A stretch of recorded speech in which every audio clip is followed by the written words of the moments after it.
দেশকে আমরা মান্যতা দিয়েছি, ভারত মাতা কি জয় বলি, ও মহিলাদের সম্মান এ ভারতের পেহচান। অত্যন্ত দুর্ভাগ্যজনক যে আজকে যে অধ্যায় তৈরি করেছে কংগ্রেস দ্বারা, যে দলটা একটা লম্বা সময় সত্তাসীন ছিল,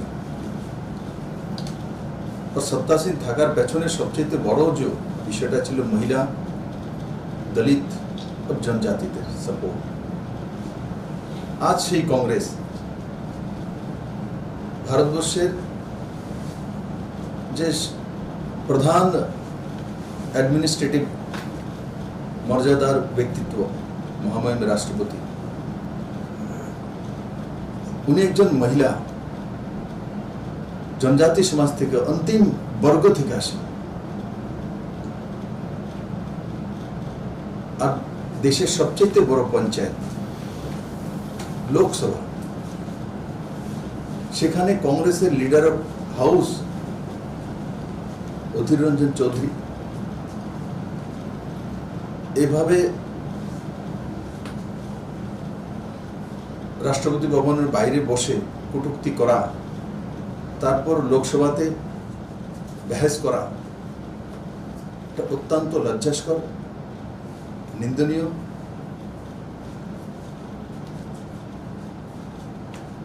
ভারতীয় জনতা পার্টি পুরো দেশব্যাপী তার বিরোধ প্রদর্শন করেছে এবং তার সঙ্গে সঙ্গে শুধু অধীর বাবুর মাফি চাওয়াটাই শেষ নয়, এটা কংগ্রেসের আসলি চেহারা ফুটে উঠেছে। যে শব্দটা উনি প্রয়োগ করেছেন সেটা আমার মুখ দিয়ে বেরোবে না। মহামহিম রাষ্ট্রপতির বিষয়ে এই শব্দ ব্যবহার করা, সেটা কোনো ভারতীয় সন্তানের মুখে নিশ্চিত বেরোবে না, এটা বিশ্বাস করি। এবং কংগ্রেসের উচিত যে অধীর রঞ্জন চৌধুরীকে লোকসভা থেকে অব্যাহতিতা বরখাস্ত করা এবং সঙ্গে সঙ্গে তাদের পার্টি থেকেও ওনাকে অব্যাহতি দেওয়া। আর যেটা কংগ্রেস করেছেন বা কংগ্রেস পার্টির মহিলা প্রধান পার্টি, তাদের ওনার তরফ থেকে বা ওনার কাছ থেকে যেটা ভারতবর্ষে আশা করেছিল, আজকে সেটা পরিলক্ষিত হয়নি। এবং কংগ্রেসকে এবং কংগ্রেস প্রধান এবং সেই পরিবারকে ভারতবর্ষের সাধারণ গরিব মানুষ, আপামর জনসাধারণ আজকে তাদের আসলি চেহারা দেখেছে। আমি আবারও তার জন্য ঘোর নিন্দা জানাই এবং আমি আশা করব যে কংগ্রেসের মহিলা প্রধান নেতৃত্ব তার উপরে কঠোর ব্যবস্থা নেবেন এবং আজকে ভারতবর্ষের 130 কোটি জনতার যে অপমান, মাতৃজাতির যে অপমান, সেটা স্বাভাবিকভাবে যে কোনো ভারতীয় সন্তানকে পীড়া দেবে। কারণ আমরা কোনো মায়ের গর্ভে থেকেই এই দুনিয়াতে তার মুখ দেখি, তো স্বাভাবিকভাবে মায়ের উপরে লাঞ্ছন করা বা অপমান করা ভারতবর্ষের প্রতিটি ব্যক্তিত্ব তা বিরোধ করবে এবং ভারতীয় জনতা পার্টি পুরো দেশব্যাপী তার তোড়জোড় আন্দোলন করবে। এবং আপনাদের মাধ্যমে আমি আবারও এই কংগ্রেস, কমিউনিস্ট এদের যে নেতৃত্ব, তাদেরকে বলবো যে ভারতকে আগে চিনেন, ভারতের মাতৃভূমি, ভারতের মাটি, ভারতের মা, ভারতের আত্মা, সেটাকে চেনা দরকার। আর আজকের তাদের লিডার অফ দ্য হাউস লোকসভার যে বয়ান তার মধ্যে দিয়ে প্রমাণিত হয় যে কংগ্রেস কোনোদিনই মহিলাদের সম্মান করেনি, আর যেটাই মহিলাদের জন্য চেষ্টা করুন সেটা দেখবা। আসলি মহিলা কল্যাণ যদি কেউ করেছে মাননীয় প্রধানমন্ত্রী নরেন্দ্র ভাই মোদীর নেতৃত্বে আসলি মহিলা কল্যাণ এবং মহিলা সশক্তিকরণ কাজ হয়েছে। এবং মাননীয় প্রধানমন্ত্রীজি এবং এনডিএ দল আমরা যেভাবে প্রধানমন্ত্রীদের নেতৃত্বে একজন অন্তিম জনজাতি মহিলাকে দেশের সর্বোচ্চ পদে মহামহিম রাষ্ট্রপতি পদে অলঙ্কৃত করেছি, তার জন্য আমিও গর্ববোধ করি যে আমি সেই দলের একজন সাধারণ কার্যকর্তা। এবং আমি বিশ্বাস করি মাননীয় প্রধানমন্ত্রীর নেতৃত্বে কংগ্রেসের এই যে মহিলা বিরোধী মানসিকতা, এই মহিলা বিরোধী মানসিকতার নিশ্চিত পরাজয় হবে এবং ভারত এবং ভারতীয় সশক্ত মহিলা ঝাঁসি রানী যে ভূমি, সেই ভূমির মহিলাদের জিত নিশ্চিত হয়েছে, আগামী দিনে আরও হবে। যে মহিলা পঞ্চায়েত থেকে শুরু করে পার্লামেন্ট পর্যন্ত অত্যন্ত দক্ষতার সাথে এবং সুনামের সহিত দেশবাসী তথা দেশের সেবা করেছে, এই জায়গায় দাঁড়িয়ে কংগ্রেসের তরফ থেকে এই ধরনের মন্তব্য এবং ত্রিপুরা প্রদেশ কংগ্রেসের এখনো পর্যন্ত নীরব ভূমিকা, আপনার কি অভিমত? দেখুন, আমি বললামই যে কংগ্রেসের যে আসলি চেহারা সেটা মানুষ দেখে নিয়েছে। কংগ্রেস শুধু মহিলা বিরোধী একটা দল তেমন নয়, গরিবদের উন্নয়ন বিরোধী। কংগ্রেস সময়ের সময় গরিবে হটাও নারা কংগ্রেসই দিয়েছে, কংগ্রেসের প্রধানমন্ত্রী দিয়েছে, কিন্তু গরিব কি শেষ হয়েছিল? কংগ্রেসের নারা থাকে ইলেকশনকে সামনে রেখে মানুষকে বেवकूफ বানানোর জন্য। भारतीय जनता पार्टी नेतृत्वाधीन अटल बिहारी सरकार और माननीय प्रधानमंत्री नरेंद्र मोदी सरकार असली महिला सशक्तिकरण, তার জন্য আপনারা দেখেছেন যে প্রতিটি নির্বাচন যখন হয় তো জাত পাত তার ঊর্ধ্বে উঠে সমস্ত মহিলা নরেন্দ্র ভাই মোদীকে সাপোর্ট করেন, ভারতীয় জনতা পার্টিকে সাপোর্ট করেন। উত্তরপ্রদেশে কিছুদিন আগে লোকসভা দুটি সিট হয়েছে, রামপুর সিট যেটা সংখ্যালঘু অধ্যুষিত সিট, সেখানে ভারতীয় জনতা পার্টির ক্যান্ডিডেট জেতা। তার মানে কি? আমার মুসলিম বোনেরা সেখানে ভোট করেছে, কারণ ওনারা জানেন যোগী আর মোদী হি তাদেরকে রক্ষা করতে পারে। মহিলার জন্য রক্ষা করার মতো ভাই নরেন্দ্র ভাই মোদী ওনারা পেয়ে গেছেন। এবং এতদিন কোনো অল্টারনেটিভ কংগ্রেসের ছিল না, তার জন্য কংগ্রেস সেই জায়গায় দীর্ঘদিন ভারতের শাসন ক্ষমতা ছিল। তো যেই মাত্র অটল বিহারী বাজপেয়ীর নেতৃত্বে 26 দল মিলিয়ে প্রথমবার সরকার চালানো, সাকসেসফুল সরকার, দেন আবার মাননীয় প্রধানমন্ত্রী নরেন্দ্র ভাই মোদীর নেতৃত্বে 2014-তে সম্পূর্ণ একক সংখ্যাগরিষ্ঠ সরকার ভারতীয় জনতা পার্টিকে কল্পনা করতে পারেনি তারা। তারপর 2019-এ আবার 303 সিট নিয়ে এখন 303-এর জায়গায় 305 হয়ে গেছে।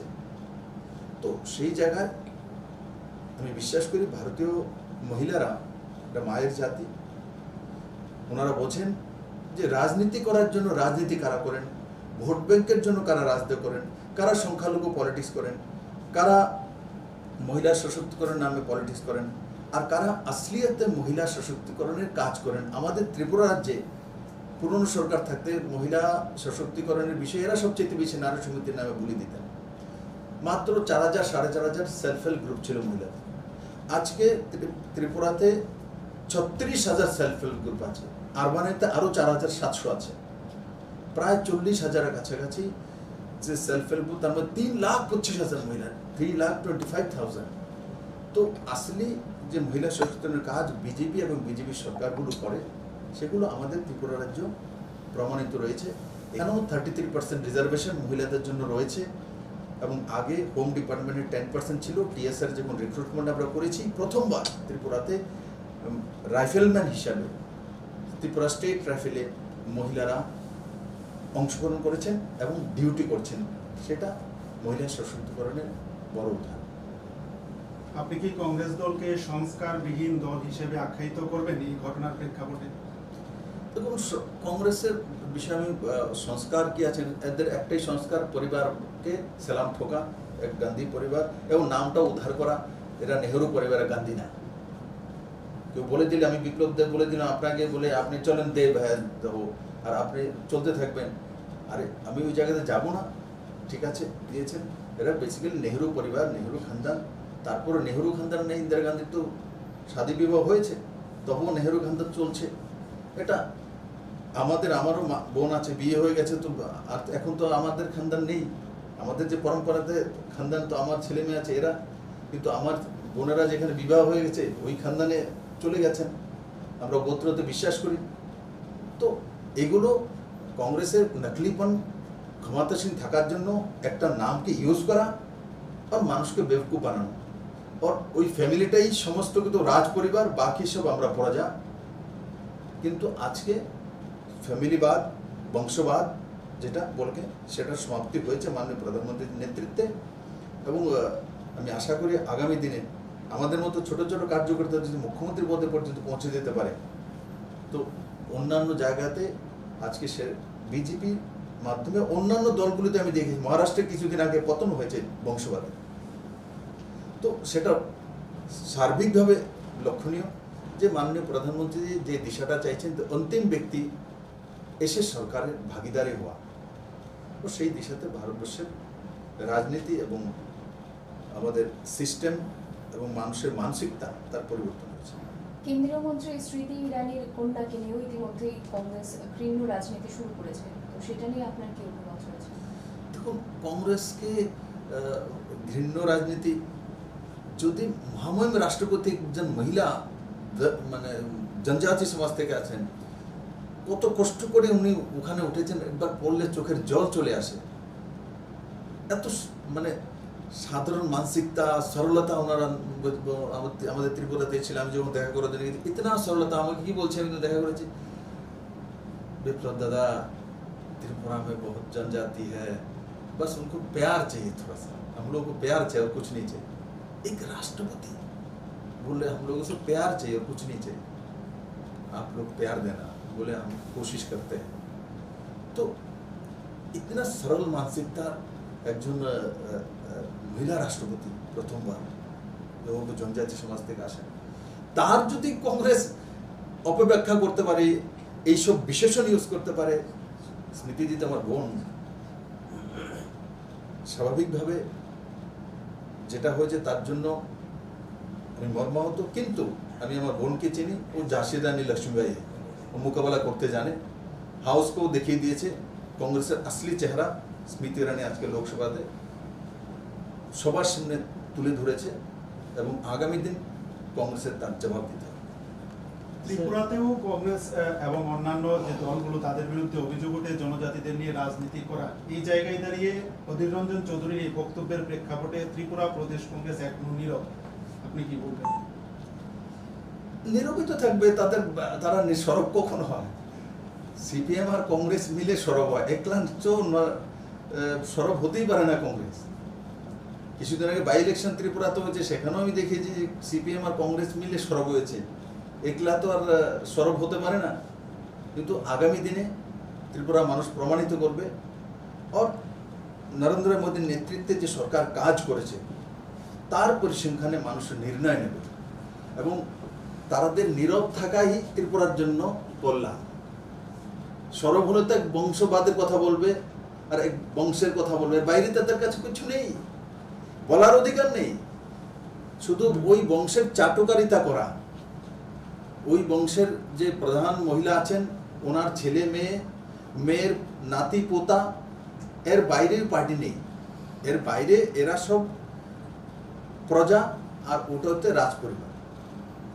असलियत में देश के নন গান্ধী ফ্যামিলি যারা প্রধানমন্ত্রী হয়েছেন, ওনারা যে আসলি প্রতিনিধি হয়ে পৌঁছেছেন, আর ওই পরিবার থেকে আসা, সেটা তো বংশবাদ আর রাজবাদের পরিচয়, এর বাইরে কোনো কিছু। তার জন্য তাদের কোনো রেসপন্সিবিলিটি নেই, তাদের ভারতের সঙ্গে চিন্তা ভাবনার কোনো কিছু মিল থাকবে না। এরা জানে যে আমার বাবা হয়েছে, আমি হব, তো আমার পর আমার ছেলে হবে, তো ওনাদের রেসপন্সিবিলিটি তো বান্দার ধরা হয়। কিন্তু বিপ্লব দেব জানা যে বিপ্লব দেবকে যেটা কাজ দিয়েছে, বিপ্লবের রেসপন্সিবিলিটি পুরা করতে হবে, কারণ রেসপন্সিবিলিটির উপরেই তার দায়িত্ব থাকে। তো নরেন্দ্র মোদী প্রধানমন্ত্রী দেশে, উনি ওনার দায়িত্ব বোঝেন, উনি জানেন যে ওনাকে কাজ করতে হবে। অন্তিম ব্যক্তি, অন্তিম পরিবার থেকে উঠে এসছেন, উনি সমাজকে বোঝেন, অন্তিম ব্যক্তিকে বোঝেন, ব্যবস্থাকে বোঝেন, কষ্টকে বোঝেন, ইজ্জতকে বোঝেন, মেহনতকে বোঝেন। তারা কোথায় মেহনতকে বুঝবে, ইজ্জতকে বুঝবে? তাদের তো যেটা আছে এটা পার্মানেন্ট, আমাদের কিছু পার্মানেন্ট নেই। আমি কিছুদিন আগে সিএম ছিলাম, এখন সিএম নেই, আমাদের পার্মানেন্ট নেই কোনো কিছু। আমরা সময়ের সঙ্গে চলতে পারি, সময়ের সঙ্গে কাজ করতে পারি, ও সংগঠনের সঙ্গে যেটা দায়িত্ব আছে সে নিয়ে চলতে থাকি। স্যার, রাজ্য কংগ্রেসের দাবি আপনাদের দলের কয়েকজন বিধায়ক নাকি কংগ্রেসের সঙ্গে যোগাযোগ করছেন বা রয়েছে, যোগাযোগ রয়েছে। আপনার কি মনে হয় যে আজকের দিনে কংগ্রেসে কেউ যায়? কংগ্রেস থেকে বেরিয়ে আসার জন্য মানে কোন দরজা দিয়ে বেরোবে, তার যাদের কোনো রাস্তা নেই এরা কংগ্রেসে যায়। যাদের কোনো রাস্তা নেই, মানে এত সিল চপ্পর পড়ে গেছে, তো সিলের আর জায়গা নেই, তো কংগ্রেসে যায়। বিজেপিতে সিল চপ্পর দরকার নেই, বিজেপিতে অন্তিম ব্যক্তির পার্টি, বিজেপি আপনার ধারাতে চলে, জনতা সর্বোপরি, সংগঠন সর্বোপরি। স্যার, পশ্চিমবঙ্গে তৃণমূল সরকারের যে ঘটনাটা সেটা আপনিও দেখতে পেয়েছেন, একজন মন্ত্রীকে ইতিমধ্যেই বহিষ্কার করা হয়েছে। এই সমগ্র ঘটনাটাকে কেন্দ্র করে এখনো পর্যন্ত যা আপনি দেখলেন তার প্রেক্ষাপটে দাঁড়িয়ে আপনার প্রতিক্রিয়া চাই। দেখুন, আমরা আগেই বলেছি বাংলার মানুষের দুর্ভাগ্য, যেটা হয়তোবা ইলেকশন আগে এগুলো বেরিয়ে আসতো, অ্যাসেম্বলি তাদের আসলি চেহারা দেখে নিত। এবং আমরা বরাবরই বলছি, সারদা, নারদা, এখন তো পার্থদা, उसके बाद ये दा वो दा দিদি পর্যন্ত করবে। তো এই দা দি নিয়ে পার্টি, তো এই পার্টির কি দুর্দশা হবে। আর দুর্ভাগ্য বাংলাকে আমি ভালোবাসি যে রবীন্দ্রনাথের ভূমি, বঙ্কিমচন্দ্রের ভূমি আজকে সিন্ডিকেটের হাতে। টিচার রিক্রুটমেন্ট করবে, সেই জায়গায় টিচারের কাছ থেকে পয়সা নেবে, সে কি শিক্ষা দেবে, কি শিক্ষা দেবে? আমরাও সরকার করেছি সিপিএম কে সরিয়ে, 25 বছরের ক্রমাগত সরকার, আমরাও সরকার এনেছি, আমরাও রিক্রুটমেন্ট করেছি টিচারের। কোনো ব্যক্তি বলতে পারবে না কারোর কাছ থেকে কোনো স্ক্যাম হয়েছে, কারোর কাছ থেকে পয়সা নিয়েছে। আমরাও টিচারের রিক্রুটমেন্ট করেছি, ট্রান্সপারেন্ট রিক্রুটমেন্ট করেছি। ত্রিপুরাতে যে বিজেপি সরকার চলছে, কমিউনিস্ট যাওয়ার পর এক স্ক্যামবিহীন সরকার, ক্রাইম ফ্রি সরকার। আমি বলি না যে ক্রাইম জিরোতে নিয়ে এসছে, কিন্তু আগে যদি ক্রাইম রেট দেখি, কনভিকশন রেট দেখি, তার চাইতে অনেক বেশি বেটার হয়েছে। কারণ যেই লোকগুলো এখন বিজেপি করছে, এই লোকগুলো একসময় কংগ্রেস বা সিপিএমই করতেন। আমাদের মধ্যে 2, 4, 5, 7টা লোক হয়তো ইক্কা দুক্কা মানে জনসংঘের পরিবার বা সংঘের পরিবার থেকে এসছে, কিন্তু বাকিরা তো একসময় কংগ্রেসে ছিলেন, সিপিএমে ছিলেন, এনারা এসছেন। তারপর আমি গর্ববোধ করি যারাই আমাদের সঙ্গে এসছেন তাদেরকে নিয়ে আমরা দেখিয়ে দিয়েছি যে আমরা ট্রান্সপারেন্ট সরকার চালাই, যেটা কমিউনিস্ট কোনোদিন করতে পারেনি। কারণ কি, এই কংগ্রেস এক সময় সরকার করেছিল সুধীর রঞ্জন মজুমদারের নেতৃত্বে, কিন্তু সেই সময় কারাপশন ফ্রি সরকার দিতে পারেনি, কারাপ্ট সরকার দিয়েছে। কিন্তু ওই কংগ্রেসের বহু লোক আজকে এই পার্টিতে চলে এসে এমএলএ হয়েছে, মন্ত্রী হয়েছে। ওনারা কিন্তু কারণ নেতৃত্বের উপর নির্ভর করে, লিডারশিপের উপর নির্ভর করে, তার যে প্রচার প্রসার আর নিয়ত তার উপরে নির্ভর করে। ভারতীয় জনতা পার্টির নিয়ত সাফ। ওই পার্টি থেকে আসা লোক 4, 5 বছর, 6 বছর, 7 বছর হয়েছে আমাদের পার্টিতে এসে গেছে, আর আজকে বিজেপি গঙ্গাতে মিশে গেছে। এবং আমি দেখেছি আমাদের মন্ত্রীরা সুন্দর কাজ করে দেখিয়েছেন, সে রতনলাল নাথ হোক, সে প্রণতি সিংহ রায় হোক, সে মনোজ কুমার দেব হোক। তো এরাদের আমি কার্যশৈলী দেখেছি। দীর্ঘ সময় কংগ্রেস করেছে, কিন্তু ভারতীয় জনতা পার্টিতে আসার পর মোদী যেভাবে কাজ করে, বিপ্লবদের যেভাবে কাজ চায়, ঠিক ওইভাবেই কাজ করেছে। আজ ত্রিপুরা মানুষ একটা দিশা পেয়েছে, আশা পেয়েছে, একে মানুষের মধ্যে বিশ্বাস জেগেছে, না আমার ছেলে মেয়ে কিছু হবে, ভবিষ্যৎ হবে। না হলে আগে তো ত্রিপুরা মানুষ নিরাশাতে, দেখুন সব কিছু হয় না, কিন্তু আশা দেওয়া, নকারাত্মক মানসিকতা থেকে মানুষকে বের করে রাখা। মা বাবা কি করে, সকালবেলা উঠে বলে তোর দিনটা ভালো যাবে, ইষ্ট দেবতার ছবিটা দেখে নাও, শুদ্ধ দর্শন করে নাও, কি বলে মা দিন যাতে ভালো যায়। তো রাজ্যের প্রধানের উচিত দিন যাতে 37 লক্ষ ত্রিপুরাবাসী ভালো যায় সেটাই বাতাবরণ তৈরি করা। আগে যে ছিল কমিউনিস্ট নেতৃত্বে আমি দেখতাম উঠেই সকালবেলা বলছো নেই, খাউন নেই, বস্ত্র নেই, তারপরে কি লাঞ্ছনা হয়েছে, বঞ্চনা হয়েছে, এই শব্দগুলো কেন্দ্র দিচ্ছে না, সকালবেলা উঠেই শব্দগুলো, এই শব্দ নাকারাত্মক শব্দ মানুষের জীবনে কোনোদিনই উন্নয়ন আনতে পারে না, না বিশ্বাস আনতে পারে। মানুষকে শুধু বিশ্বাস দেওয়া আর কনফিডেন্স দেওয়া, ব্যক্তি আপনি আপ সব কিছু করে, ব্যক্তি আপনি আপ সব কিছু করে। তো সেই দিশাতে ভারতীয় জনতা পার্টি সরকার কাজ করে। আমার বিশ্বাস মানিকবাবুর নেতৃত্বে এখন সরকার কাজ করছে, যে কাজগুলো আমি করে এসেছিলাম সেগুলো উনি এগিয়ে নিয়ে যাবেন, এবং সেগুলো ভিজন ডকুমেন্টসে আমরা যা যা কাজ করি 99% আমি করে দিয়েছি অলরেডি। বাকি যেটা রয়েছে মানিকবাবু পুরো ফিনিশিং দেবেন, আর যেটা আমরা কমিটমেন্ট করেছি পুরো কমিটমেন্ট আমরা পুরো করে তারপর দেশে নির্বাচন করব। দেশের নির্বাচনের জয়ের ব্যাপারে আপনি কতটা আশাবাদী? তো জয়ের ব্যাপারে তো জনতা নিশ্চিত করে। 18 তো জয়ের মন্ত্র জনতার কাছে, ডেমোক্রেসি পদ্ধতি, ইভিএম মেশিন ভোটা জনতা তয় করে, আপনি তয় করবেন আপনার ভোটটা কোথায় দেবেন, তাই না? কিন্তু এটা আমার বিশ্বাস যে সরকারটা আমরা দিয়েছি 25 বছর ক্রমাগত সিপিএমের পরে, এই সরকারটা আলাদা একটা সরকার দিয়েছে, গতানুগতিক সরকার দিই। এই সরকার সে স্কুল এডুকেশন হোক, হায়ার এডুকেশন হোক, ইনফ্রাস্ট্রাকচার হোক, আমাদের করোনার সময় মোকাবেলা হোক, হেলথ ইনফ্রাস্ট্রাকচার হোক, নিউ এডুকেশন পলিসি হোক, এই সবগুলো, এই শব্দগুলো এসিজেড স্পেশাল ইকোনমিক জোন হোক। ত্রিপুরাতে আপনারা জেনে খুশি হবেন এই পোলো টাওয়ার যেটা হচ্ছে সেটাও এখন 5 স্টারে পরিণত হয়ে যাচ্ছে। তার সার্টিফিকেটের ব্যবস্থা আমরা করেছি, কারণ ত্রিপুরাতে এখন ওটা 5 স্টার ছিল না, 4 স্টার ছিল, ইন্সপেকশন হয়ে গেছে, এটা 5 স্টার হয়ে গেছে, কিছুদিন পরে সার্টিফিকেট চলে। ত্রিপুরাতে প্রথম 5 স্টার এজিবির সময় হয়েছে। ওরা বলবে শুরুয়াত আমরা করেছি, শুরুয়াত তো করেছো, এয়ারপোর্টের শুরুয়াত করেছে সেন্ট্রাল গভর্নমেন্টের পয়সা, বললে আমরা শুরুয়াত করেছি, কিন্তু কোভিডের মধ্যেও চেন্নাই থেকে জিনিসপত্র এনে সময়ের কাছাকাছি কমপ্লিট করে দেওয়া, সেটা হচ্ছে ভারতীয় জনতা পার্টি সরকার। এটা হচ্ছে শুরুয়াত, অনেকে কিছু করে দেওয়া, এরা তো অনেক কিছু শুরুয়াত করেছে, কমপ্লিট তো করতে পারেনি। কমপ্লিট করার ক্ষমতা ভারতীয় জনতা পার্টির আছে। তার জন্য আমি বলি জনতাই সব কিছু তয় করবে, কিন্তু জনতা এখন আলাদা দেখছে সব কিছু। ন্যাশনাল হাইওয়ে একটাই ছিল আগে, এখন 7খানা ন্যাশনাল হাইওয়ে কাজ চলছে একসঙ্গে। ছামনুতে ন্যাশনাল হাইওয়ে কল্পনা, ওরা সামনেতে বলতো সেখানে জলের ব্যবস্থা করতে পারবো না, কারণ কি অন্তিম জায়গা ওই পাহাড়ি জায়গা, ওখানে ন্যাশনাল হাইওয়ে হচ্ছে। আমি যখন যাই ছামনে, মানুষ বলে এই স্যার এই আমাদের ন্যাশনাল হাইওয়ে। যেখানে উগ্রবাদীরা আনাগোনা করতো সেখানে আমি কি একলব্য বিদ্যালয় English medium school 68 crore rupees, মানে 70 কোটি টাকা খরচা করে একলব্য বিদ্যালয়, 100 CBSE স্কুল বিদ্যাজ্যোতির মাধ্যমে। এরা মাঝে মাঝে বলে রতনবাবু সকালে একটা বলে বিকালে, রতনবাবু সকালে একটা কাজ করে, বিকালে আরেকটা কাজ, দিন 3টা কাজ করে। কতগুলো স্কিম এসছে এডুকেশনে, 37টা নিউ স্কিম এসছে, তার নাম বলতে পারবে না এরা, কাজ করেনি তার জন্য নাম বলতে পারে না। আমরা কাজ করি, মুখস্থ থাকে। তো এই সরকার কাজ করেছে।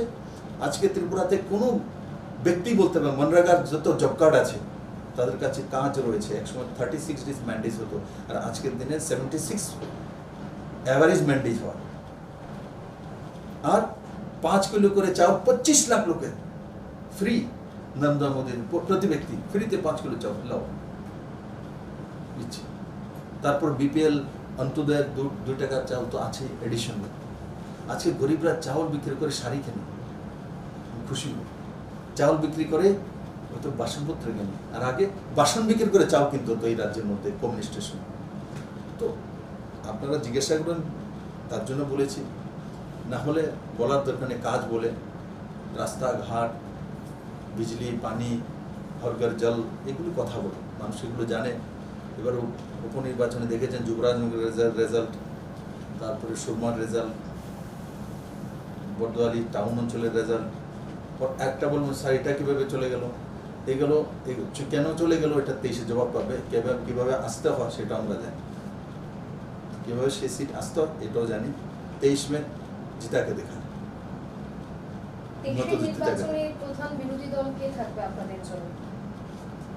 বিরোধী দল জিতে যদি আসে দলের থাকবে, আর যদি না জিতে তো কোথা থেকে থাকবে। আমি ডক্টর মানিক শাহ যখন পার্টি প্রেসিডেন্ট হয়েছিলেন তখন আমি মানিকবাবু বলেছিলেন, মানিকবাবু আমি 0 থেকে 36 পর্যন্ত পৌঁছেছি, আপনার কাছ থেকে 60 লাগবে।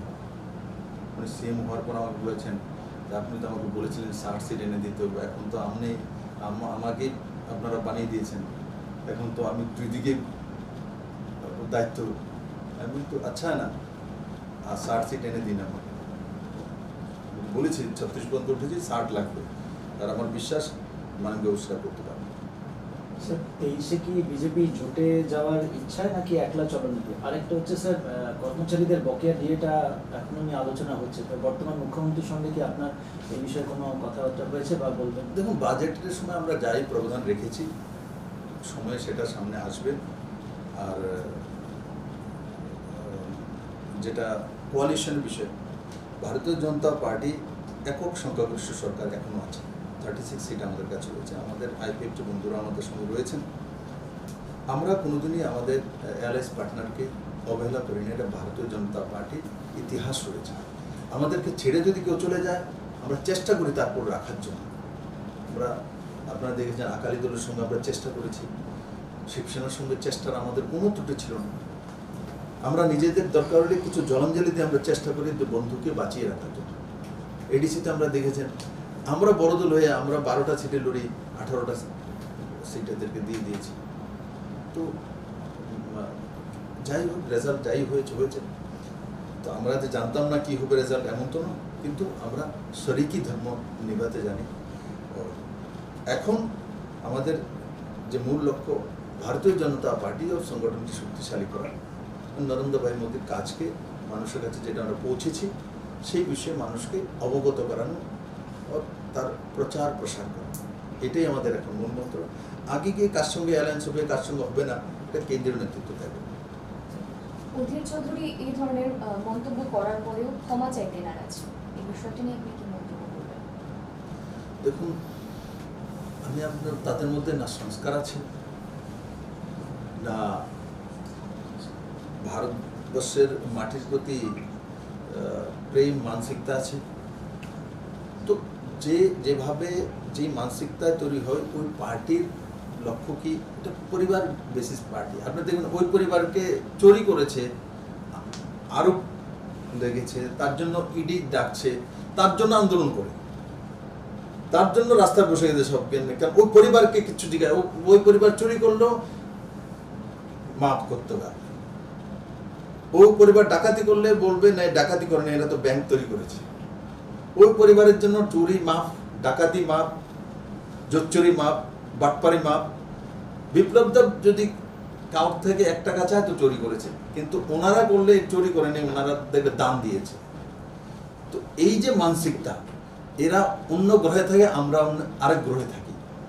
আরেক গ্রহ থেকে এরা মানে 10 জনপথ একটা আলাদা গ্রহ, ওখান থেকে আমরা তাদের ভারতবর্ষের মানুষ প্রদক্ষিণ করি, তারা আলু দিয়ে চায়, তাদের এই মানসিকতার লোকেরা। কলকাতা তো দিদি বলছিল যে আমাদের এখানে আমাদের হয়রানি করছে, ইডি দিয়ে সিডি দিয়ে, ইডি সিডি দিয়ে হয়রানি করছে। এখন কোথা থেকে কোটি কোটি টাকা বেরিয়ে আসছে, দিদি হিসাব দিক না। তো ভারতীয় জনতা পার্টির সরকার মানুষের সরকার, আজকে তো প্রমাণিত হচ্ছে। এত টাকা করে বেরোচ্ছে, ধীরে ধীরে যত যাচ্ছে তত বেরোচ্ছে। তো এগুলো যে ভারতীয় জনতা পার্টির সরকার যেটা শুরু করেছিল, আর সেটা যে সত্যি সেটা প্রমাণিত হচ্ছে। ইডিকে দোষ দিয়ে তোলা, ইডি তো চুরি করবে, তো তাকে ছাপা মারবে না, তার কাছ থেকে টাকা বের করবে না, জনতার টাকা।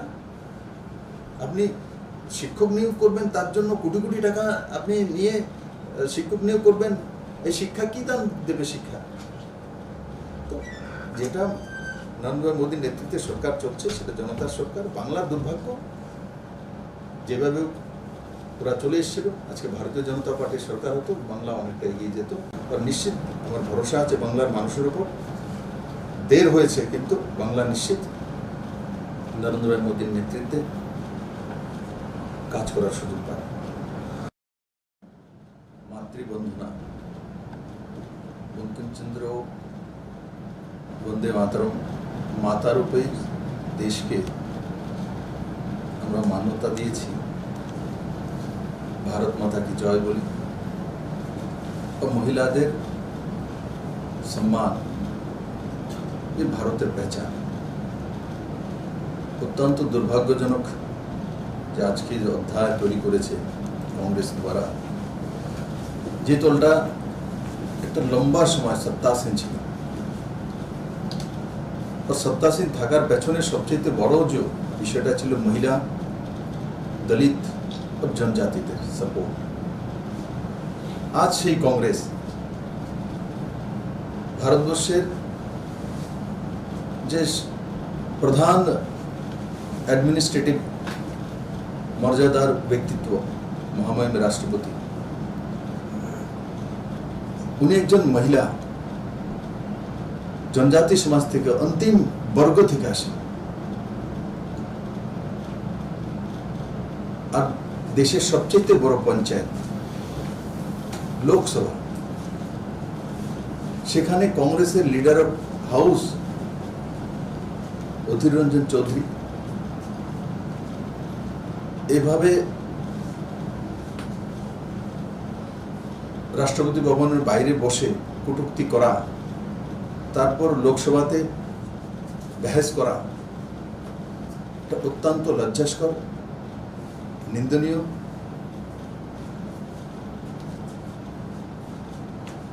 ভারতীয় জনতা পার্টি পুরো দেশব্যাপী তার বিরোধ প্রদর্শন করেছে এবং তার সঙ্গে সঙ্গে শুধু অধীর বাবুর মাফি চাওয়াটাই শেষ নয়, এটা কংগ্রেসের আসলি চেহারা ফুটে উঠেছে। যে শব্দটা উনি প্রয়োগ করেছেন সেটা আমার মুখ দিয়ে বেরোবে না। মহামহিম রাষ্ট্রপতির বিষয়ে এই শব্দ ব্যবহার করা, সেটা কোনো ভারতীয় সন্তানের মুখে নিশ্চিত বেরোবে না, এটা বিশ্বাস করি। এবং কংগ্রেসের উচিত যে অধীর রঞ্জন চৌধুরীকে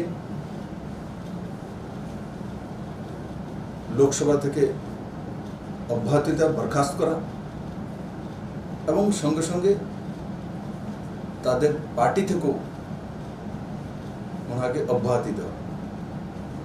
আর যেটা কংগ্রেস করেছেন বা কংগ্রেস পার্টির মহিলা প্রধান পার্টি, তাদের ওনার তরফ থেকে বা ওনার কাছ থেকে যেটা ভারতবর্ষে আশা করেছিল, আজকে সেটা পরিলক্ষিত হয়নি। এবং কংগ্রেসকে এবং কংগ্রেস প্রধান এবং সেই পরিবারকে ভারতবর্ষের সাধারণ গরিব মানুষ, আপামর জনসাধারণ আজকে তাদের আসলি চেহারা দেখেছে। আমি আবারও তার জন্য ঘোর নিন্দা জানাই এবং আমি আশা করব যে কংগ্রেসের মহিলা প্রধান নেতৃত্ব তার উপরে কঠোর ব্যবস্থা নেবেন এবং আজকে ভারতবর্ষের 130 কোটি জনতার যে অপমান, মাতৃজাতির যে অপমান, সেটা স্বাভাবিকভাবে যে কোনো ভারতীয় সন্তানকে পীড়া দেবে। কারণ আমরা কোনো মায়ের গর্ভে থেকেই এই দুনিয়াতে তার মুখ দেখি,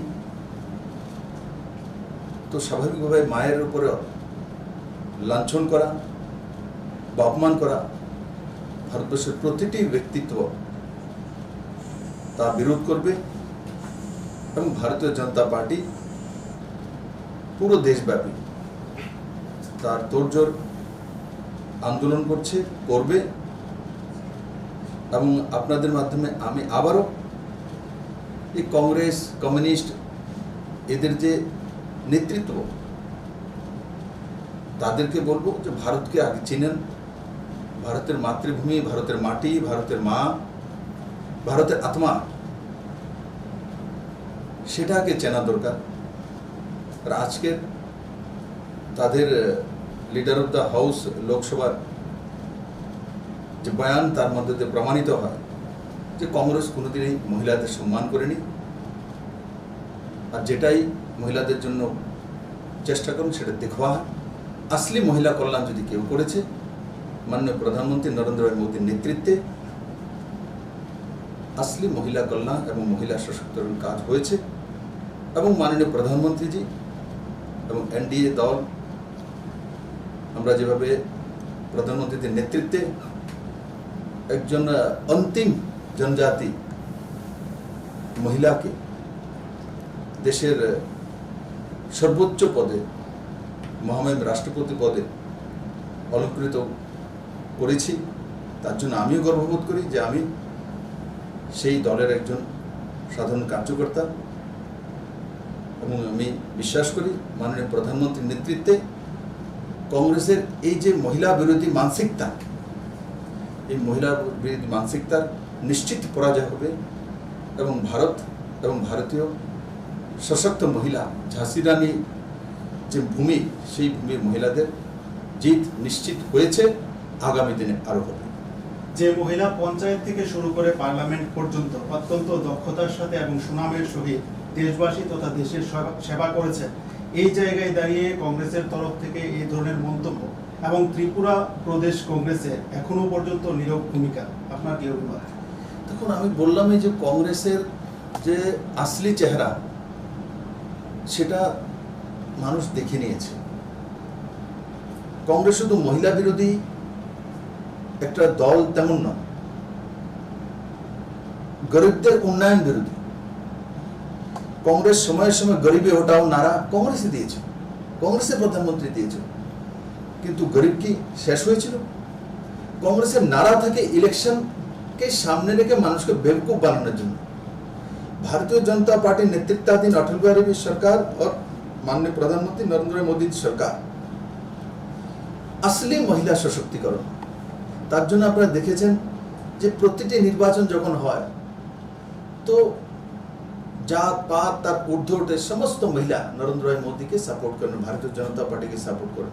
উত্তরপ্রদেশে কিছুদিন আগে লোকসভা দুটি সিট হয়েছে, রামপুর সিট যেটা সংখ্যালঘু অধ্যুষিত সিট, সেখানে ভারতীয় জনতা পার্টির ক্যান্ডিডেট জেতা, তার মানে কি আমার মুসলিম বোনেরা সেখানে ভোট করেছে, কারণ ওনারা জানেন যোগী আর মোদী হি তাদেরকে রক্ষা করতে পারে।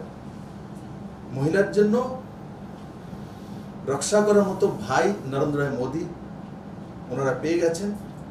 এবং এতদিন কোনো অল্টারনেটিভ কংগ্রেসের ছিল না, তার জন্য কংগ্রেস সেই জায়গায় দীর্ঘদিন ভারতের শাসন ক্ষমতা ছিল।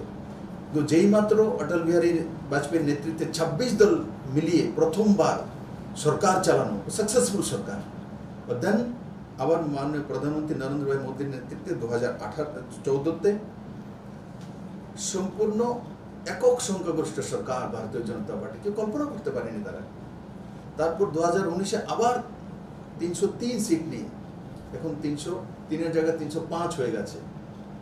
তো সেই জায়গায় আমি বিশ্বাস করি ভারতীয় মহিলারা একটা মায়ের জাতি, ওনারা বোঝেন যে রাজনীতি করার জন্য রাজনীতি কারা করেন, ভোট ব্যাংকের জন্য কারা রাজনীতি করেন, কারা সংখ্যালঘু পলিটিক্স করেন, কারা মহিলা সশক্তিকরণ নামে পলিটিক্স করেন, আর কারা আসলিয়াতে মহিলা সশক্তিকরণের কাজ করেন। আমাদের ত্রিপুরা রাজ্যে পুরনো সরকার থাকতে মহিলা সশক্তিকরণের বিষয়ে এরা সবচেয়ে বেশি নারী সমিতির নামে বলি দিতেন।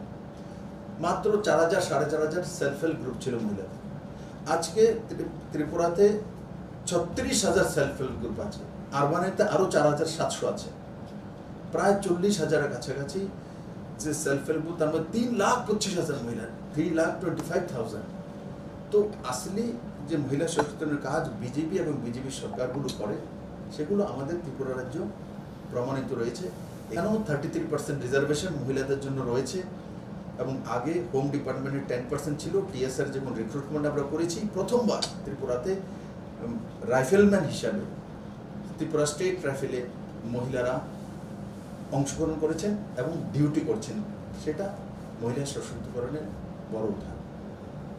আপনি কি কংগ্রেস দলকে সংস্কারবিহীন দল হিসেবে আখ্যায়িত করবেন এই ঘটনার প্রেক্ষাপটে?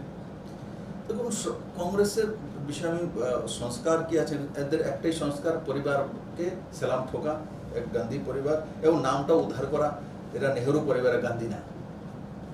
কেউ বলে দিলে, আমি বিপ্লব দেব বলে দিলাম আপনাকে, বলে আপনি চলেন দেব হ্যাঁ দেব, আর আপনি চলতে থাকবেন, আরে আমি ওই জায়গাতে যাব না। ঠিক আছে, দিয়েছেন।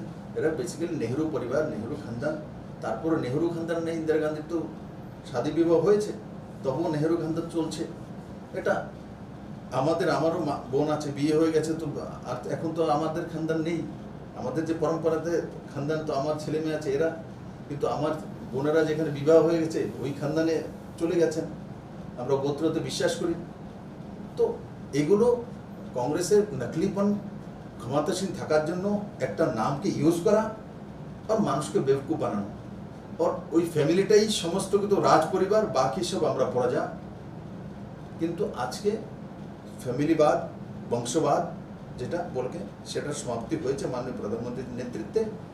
এবং আমি আশা করি আগামী দিনে আমাদের মতো ছোট ছোট কার্যকর্তা যদি মুখ্যমন্ত্রীর পদে পর্যন্ত পৌঁছে যেতে পারে, তো অন্যান্য জায়গাতে আজকে সে বিজেপির মাধ্যমে অন্যান্য দলগুলিতে আমি দেখেছি, মহারাষ্ট্রে কিছুদিন আগে পতন হয়েছে বংশবাদে, তো সেটা সার্বিকভাবে লক্ষণীয় যে মাননীয় প্রধানমন্ত্রী যে দিশাটা চাইছেন, তো অন্তিম ব্যক্তি এসে সরকারের ভাগিদারি হওয়া, ও সেই দিশাতে ভারতবর্ষের রাজনীতি এবং আমাদের সিস্টেম এবং মানুষের মানসিকতা তার পরিবর্তন হয়েছে।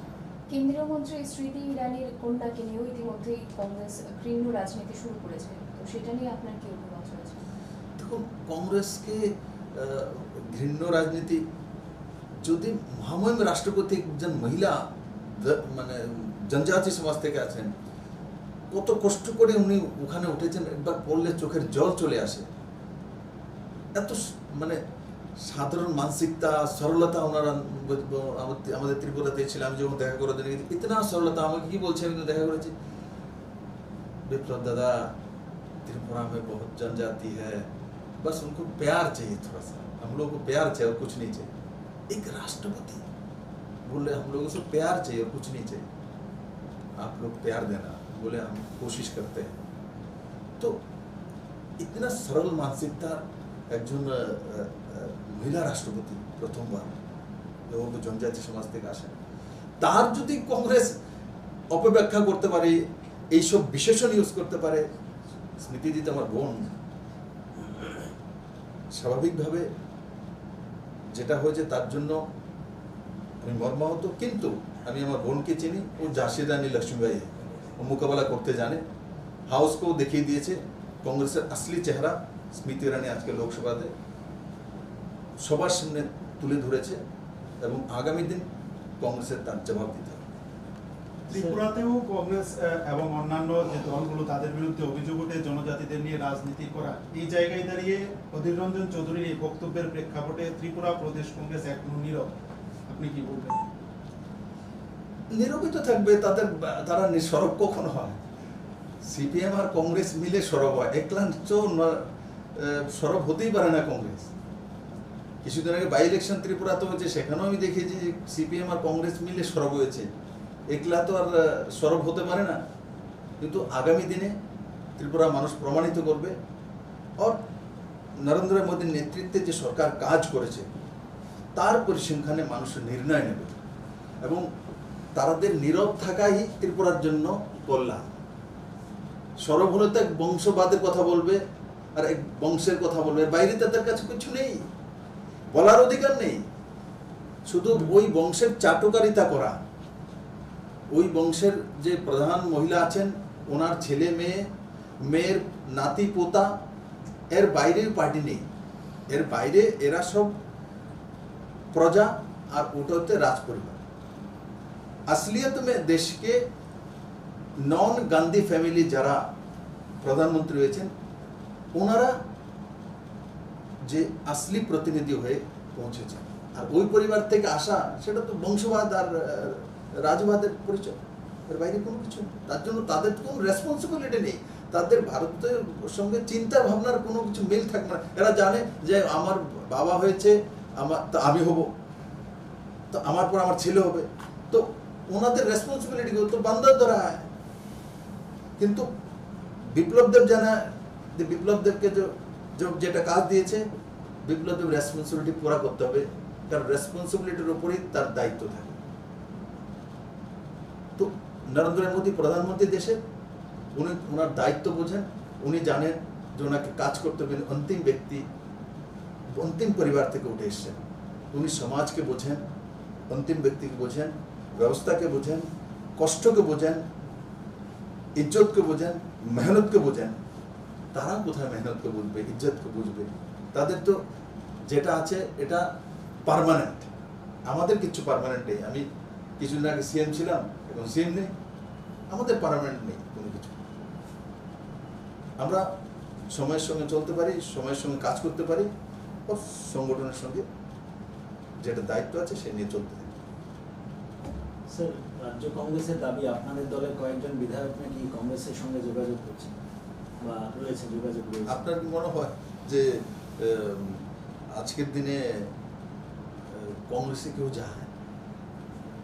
কংগ্রেস থেকে বেরিয়ে আসার জন্য মানে কোন দরজা দিয়ে বেরোবে, তার যাদের কোনো রাস্তা নেই এরা কংগ্রেসে যায়। যাদের কোনো রাস্তা নেই, মানে এত সিল চপ্পর পড়ে গেছে, তো সিলের আর জায়গা নেই, তো কংগ্রেসে যায়। বিজেপিতে সিল চপ্পর দরকার নেই, বিজেপিতে অন্তিম ব্যক্তির পার্টি, বিজেপি আপনার ধারাতে চলে, জনতা সর্বোপরি, সংগঠন সর্বোপরি। স্যার, পশ্চিমবঙ্গে তৃণমূল সরকারের যে ঘটনাটা সেটা আপনিও দেখতে পেয়েছেন, একজন মন্ত্রীকে ইতিমধ্যেই বহিষ্কার করা হয়েছে। এই সমগ্র ঘটনাটাকে কেন্দ্র করে এখনো পর্যন্ত যা আপনি দেখলেন তার প্রেক্ষাপটে দাঁড়িয়ে আপনার প্রতিক্রিয়া চাই। দেখুন, আমরা আগেই বলেছি বাংলার মানুষের দুর্ভাগ্য,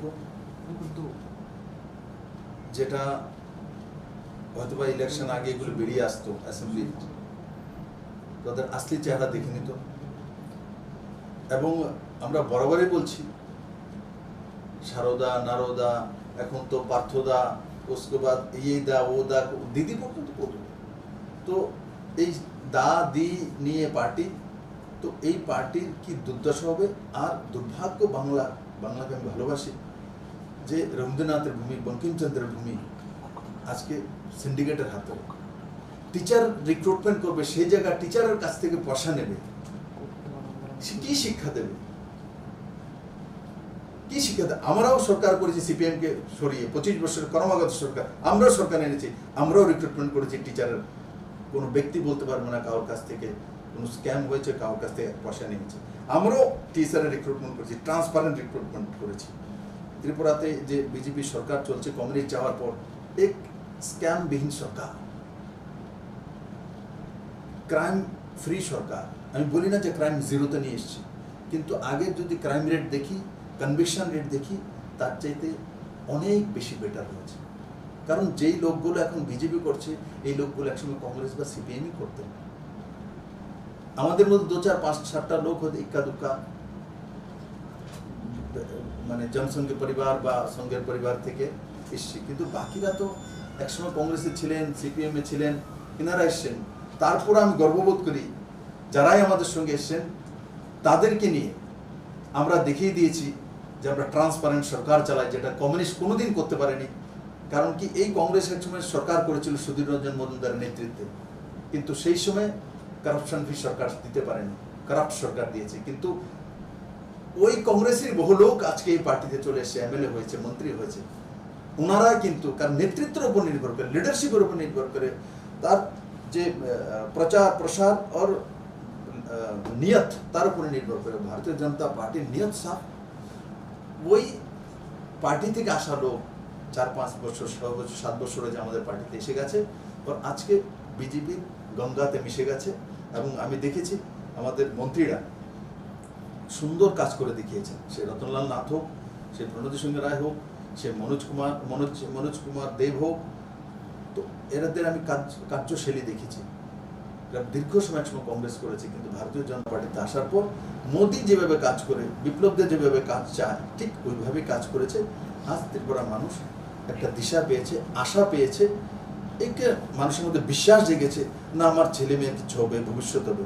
না হলে আগে তো ত্রিপুরা মানুষ নিরাশাতে, দেখুন সব কিছু হয় না, কিন্তু আশা দেওয়া, নকারাত্মক মানসিকতা থেকে মানুষকে বের করে রাখা।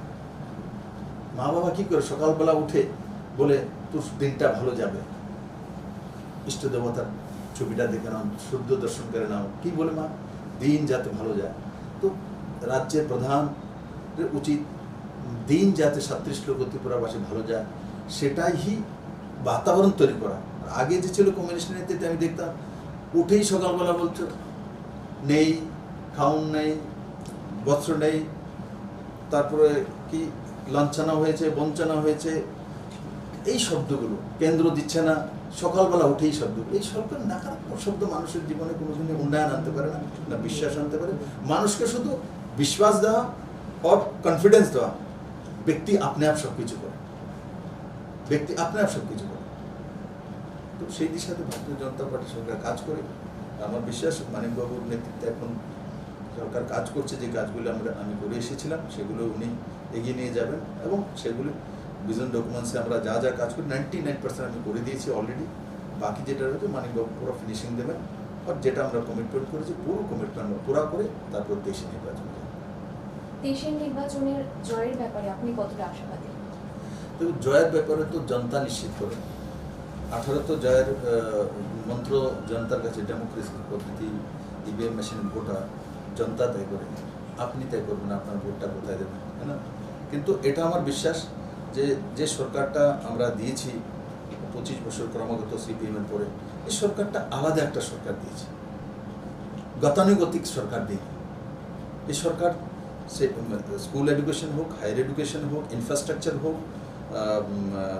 আমাদের করোনার সময় মোকাবেলা হোক, হেলথ ইনফ্রাস্ট্রাকচার হোক, নিউ এডুকেশন পলিসি হোক, এই সবগুলো, এই শব্দগুলো এসিজেড স্পেশাল ইকোনমিক জোন হোক।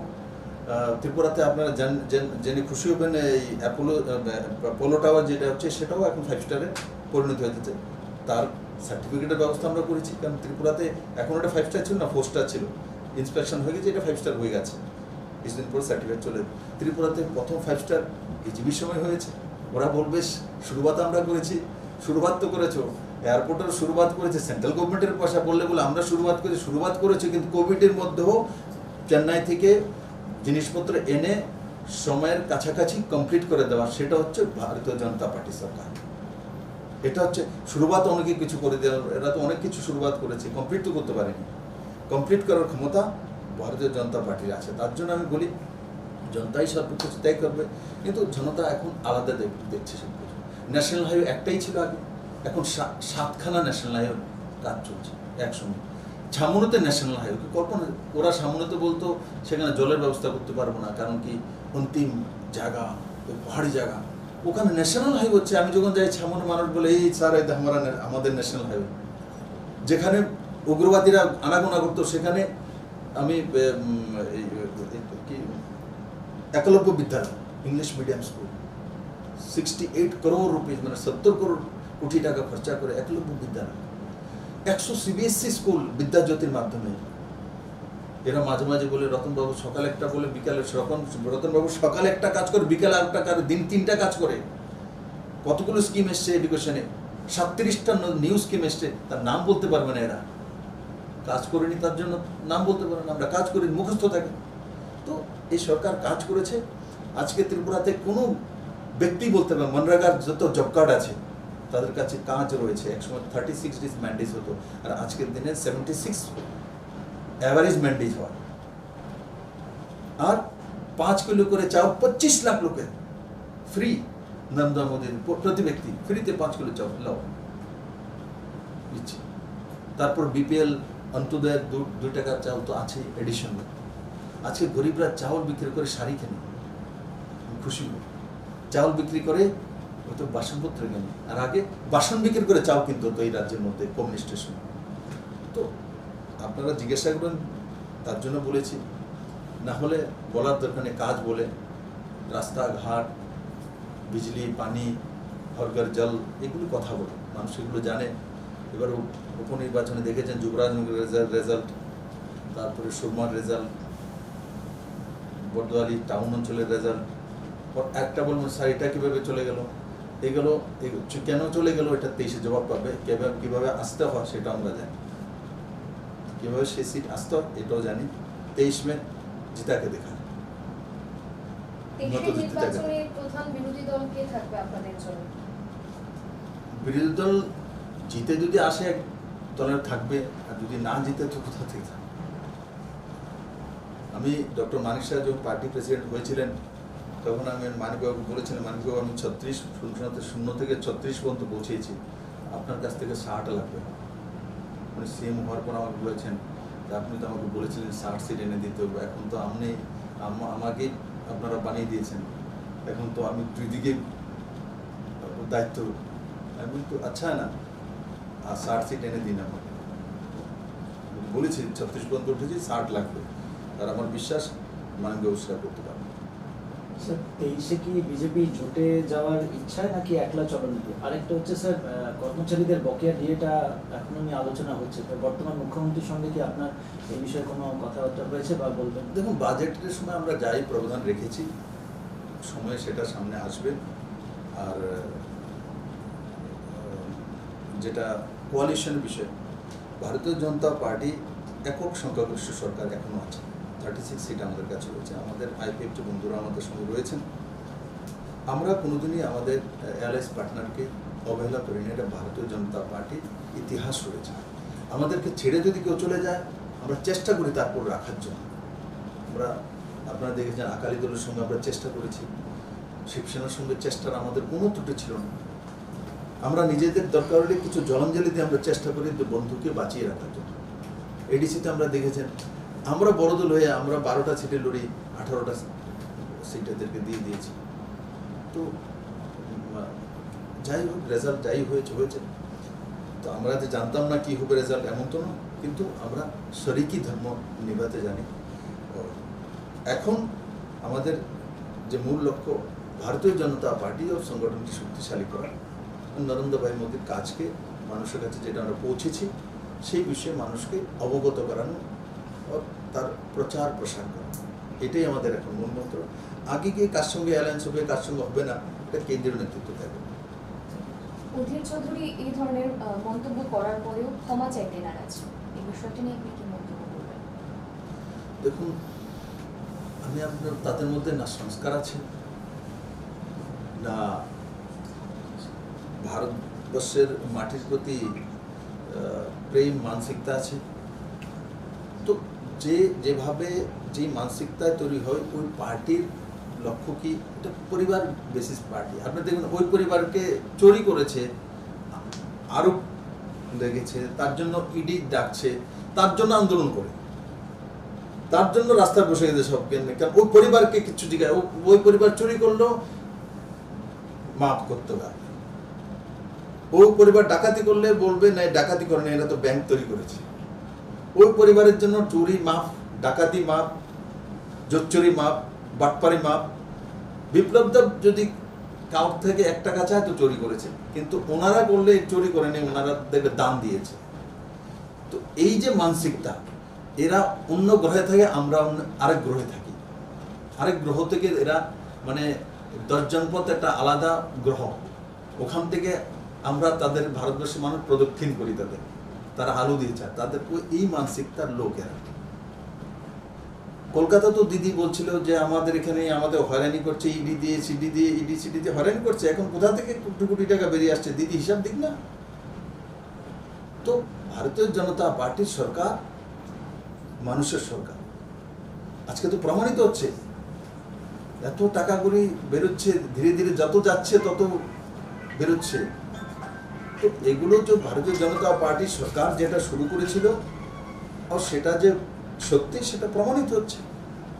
ইডিকে দোষ দিয়ে তোলা, ইডি তো চুরি করবে তো তাকে ছাপা মারবে না, তার কাছ থেকে টাকা বের করবে না, জনতার টাকা। আপনি শিক্ষক নিয়োগ করবেন, তার জন্য কোটি কোটি টাকা আপনি নিয়ে শিক্ষক নিয়োগ করবেন, এই শিক্ষা কি দান দেবে শিক্ষা? তো যেটা নরেন্দ্র মোদীর নেতৃত্বে সরকার চলছে সেটা জনতার সরকার। বাংলার দুর্ভাগ্য, যেভাবে ওরা চলে এসেছিল, আজকে ভারতীয় জনতা পার্টির সরকার হতো, বাংলা অনেকটা এগিয়ে যেত।